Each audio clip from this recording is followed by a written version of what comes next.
Yared adalah salah satu tokoh dalam silsilah keturunan Adam hingga Nuh yang tercatat dalam kitab Kejadian.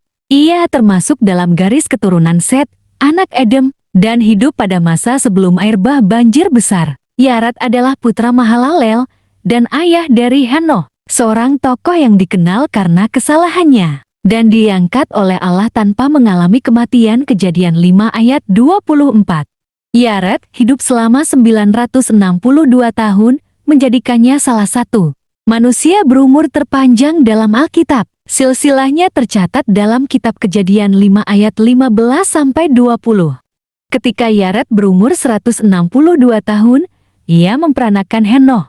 Dan setelah memperanakan Hanok, Yared masih hidup 800 tahun lagi. Dan ia memperanakan anak-anak lelaki dan perempuan. Jadi Yared mencapai umur 962 tahun, lalu ia mati.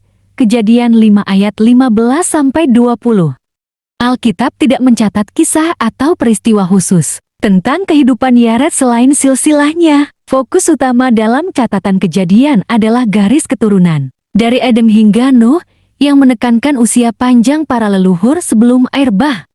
Yared merupakan generasi ke-6 setelah Adam. Adam, Set, Enos, Kenan, Mahalalel, Yared, Hanok, Metusalah, Lamek, Noh.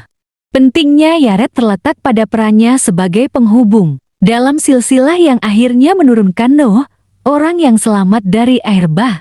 Selain itu, putranya, Henok, menjadi tokoh unik karena berjalan dengan Allah dan diangkat ke surga tanpa mengalami kematian. Kejadian 5 ayat 24.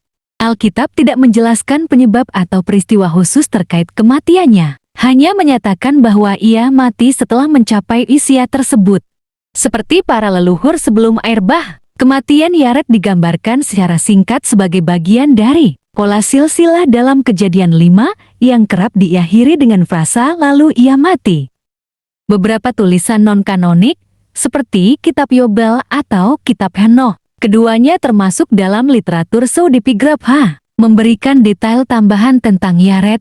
Misalnya, dalam tradisi Yahudi, Yared dikaitkan dengan pengajaran tentang hikmat atau pengenalan tulisan.